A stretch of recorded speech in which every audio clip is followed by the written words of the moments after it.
Hi there, my name's Tony Burns. I'm the founder of Charlemos and one of the moderators, facilitators of the Spanish sessions.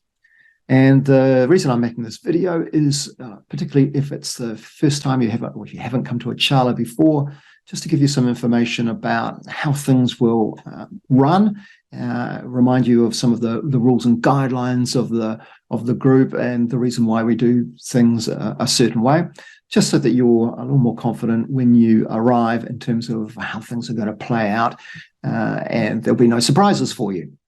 So let's get started with when you arrive. And if you can arrive a bit before the start time, and if you've not used Zoom before, certainly right now, try out Zoom, try out your microphone, try out some lighting, check that you can hear things okay before you come to a charla, because it's no fun trying to get yourself all ready when people are ready to go. Because we don't operate in a large group, you arrive, and within 4 minutes of the start time, I'll be putting you in a room with someone else. So if you're not here and ready to go, you could well miss out. I'll explain a bit more in detail about what happens if you're a bit late. It's not a problem. It's not the end of the world to arrive late, but certainly if it's your first time, if you're not familiar with Zoom, get yourself familiar with using Zoom so that the lighting's working and the sound's good and all that sort of thing if you can. And if you're familiar with Zoom, that's fine. There are no problems there. Something in regard to Zoom, by the way, is we always use the same link for the Charlemos, for the Spanish version. There are a couple of other versions which I won't go into that, but you don't have to think, look up the link every day. Once you've got the link and the passcode, if you've got it jotted down somewhere or somewhere where you can copy and paste it, it is always around in various places in the Facebook group, but it's always the same link, so you don't have to worry about a different password every time you come along. So look, turn up about 5 minutes before the actual start time, so you can settle in a little bit and say hello. When you arrive, we speak English. The large room that everyone comes into, it's a large room. It's an electronic room, but we call it the sala principal, the main room, where there may be anywhere between 8 and 28 of us. It depends on the day and what's going on. So we arrive and we speak English when we're in that group. So when you arrive, don't be nervous about having to introduce yourself in Spanish or anything like that, because that's simply not going to happen. Not in Spanish. It's going to be in English, and I hopefully I'll remember that you joined, but because we've just had a break. A number of people have just joined recently, and so I'm maybe a bit unfamiliar with you and where you're from and things like that. But we don't spend terribly much time in the main group. We're not introducing ourselves to everyone. That's not the point. It's not how we roll. What will happen after that 4 minutes as people arrive, and like 4 or 5 minutes in, I will then put you into a breakout room with one other person. And that's when your Spanish starts. That's when you start speaking Spanish. And that session with that person will last between 10 and 15 minutes. And you'll be just doing the best Spanish that you can do. All right. And so will they. And we have a saying in Charlemos, we're not all in the same boat, but we are all in a boat heading in the same direction, which is conversational confidence and fluency, to just be enjoy an everyday conversation and be able to talk about what we want to and listen to the other person. So the person that you're with may be more experienced or more confident than you, or less. We've got no idea, but that's not really the point, because the way that Charlemos is structured in terms of our guidelines means that you can talk about anything that you want to. We don't have themes or topics. You just talk to that person as if you've just met them maybe you're visiting a Spanish-speaking country, and you see the same person who goes to the shops at the same time as you every morning. And after 2 or 3 days, you sort of nod and say, "Oh, hola, ¿qué tal?" And they say "¿Qué tal?" back to you, and you start this little conversation. It's like, "Oh, ¿estás de vacaciones?" Sí, oh yeah, oh, ¿dónde vives? And away goes this little conversation, right? And in that conversation, the other person, it doesn't take on the role. If they're a Spanish native, for example, they're not going to take on the role of they're your teacher and that they're going to correct you and they're going to expect you to be able to use the subjunctive. Oh, sorry, dirty word around here. No, I'm only joking. But those grammatical niceties, we need to grow into them. And so we don't want you to be afraid of what past tense to use, or whether it's the subjunctive, or whether it's ser or estar or por or para. No importa, okay? It just, what we want is for you to practice speaking and just to enjoy using what language you have. And what you'll discover through attending charlas is what you don't know and what you want to be able to say.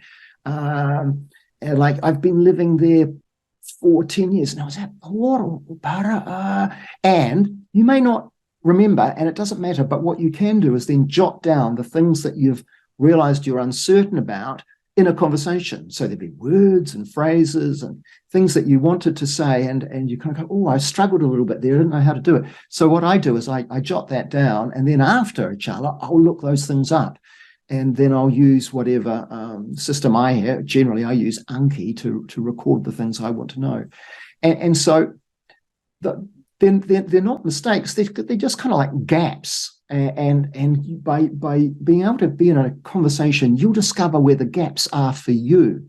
And gradually, over time, be able to fill those gaps as a result of coming here and practicing. So the guidelines that help us do that are mainly 3.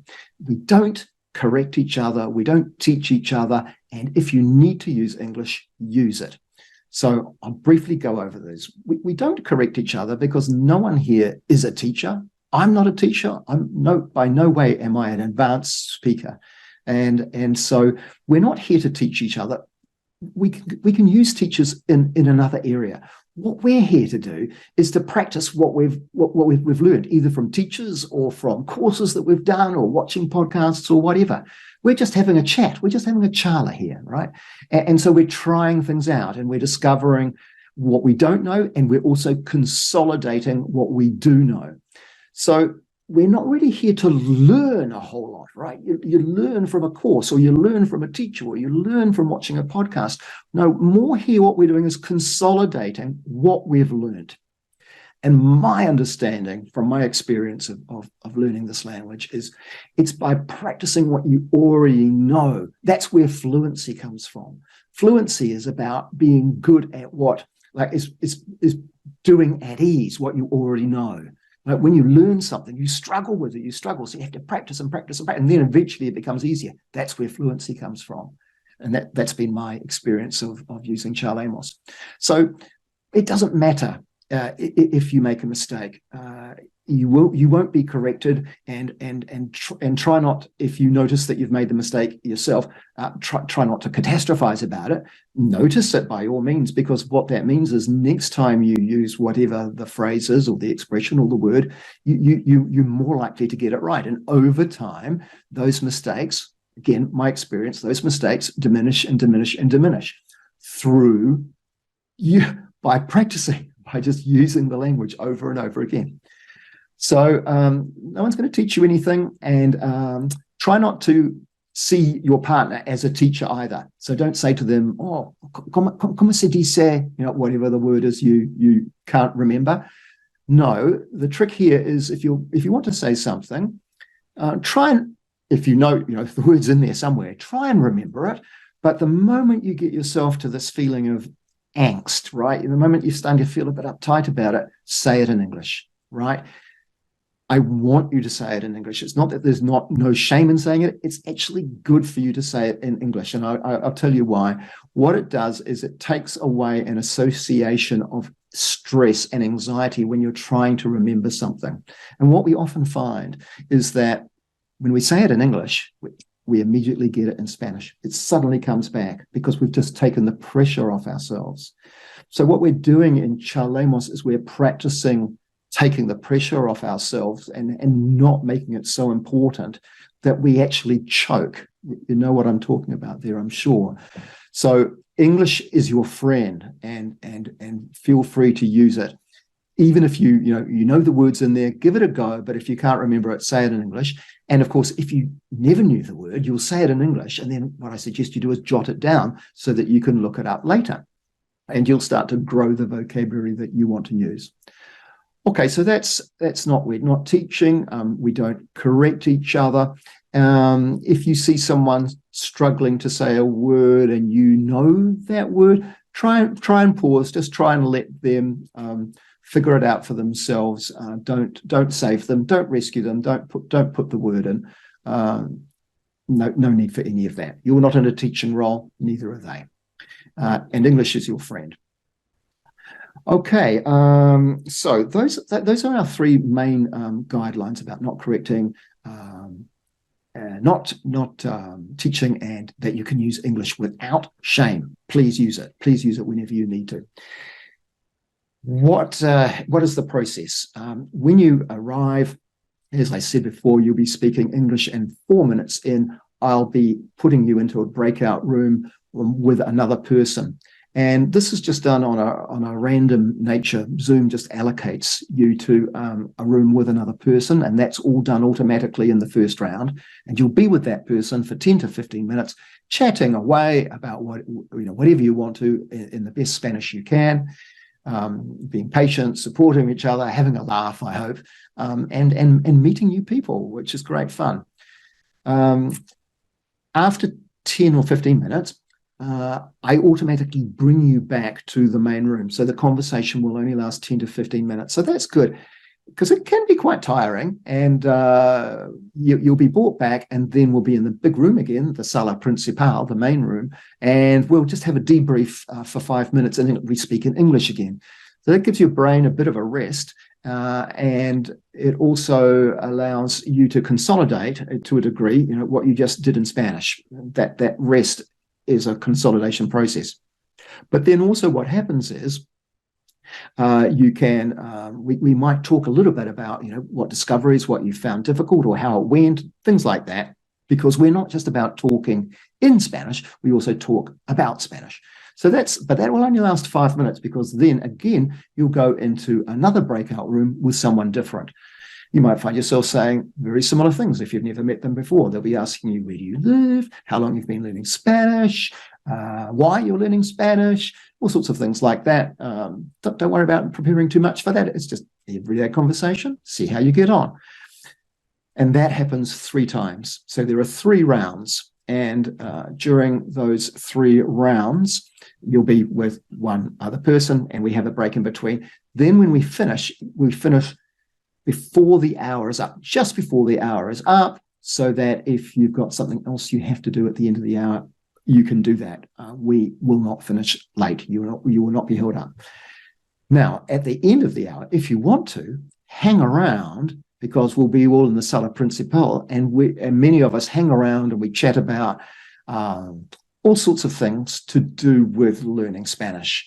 What's the latest YouTube videos we've found, courses that are going cheap, YouTube videos we've watched, or all sorts of things. We share tools. Sometimes we talk a little bit about, grammar or ways to learn things better. But again, I try and avoid that any kind of concept of teaching, because the way things are done in different countries and different dialects are different, and you're better to refer to your own textbooks or teachers to get that sort of thing right. We might talk about it in general principles, but certainly, there's no expert or teacher here.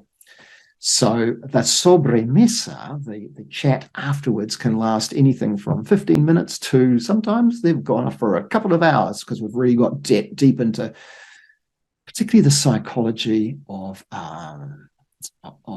overcoming a fear of speaking this language, and the process of learning and memory and habits. Those are the sorts of things that we focus on in Charlemos.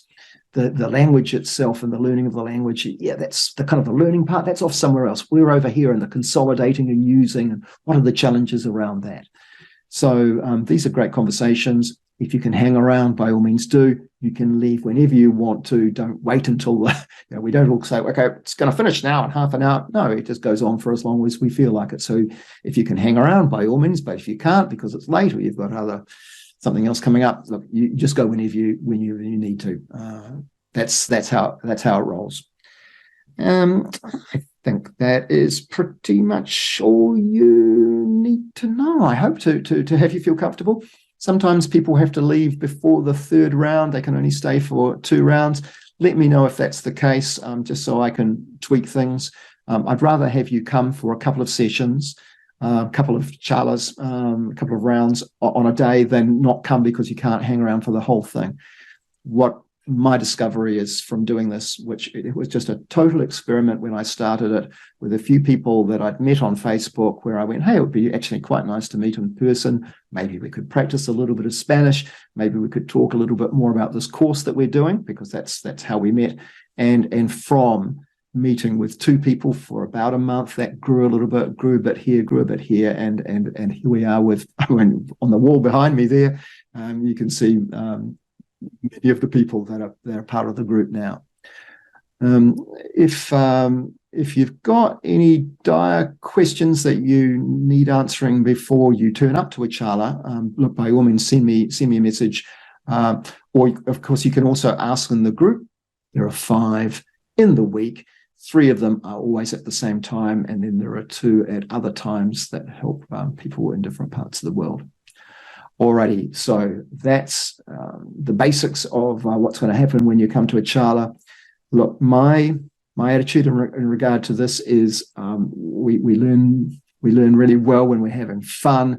This can be quite stressful and anxiety provoking for people, and my particular mission in regard to Charlemos, the Spanish one, is for people who want to practice using their Spanish to get together and enjoy themselves, to not feel intimidated, to not feel anxious, to get an opportunity to speak and listen and to practice in a relaxed environment where step by very small step you grow in your confidence and your fluency and your enjoyment of Espanol. And I trust this community will be a turning point for you in terms of your enjoyment of Spanish.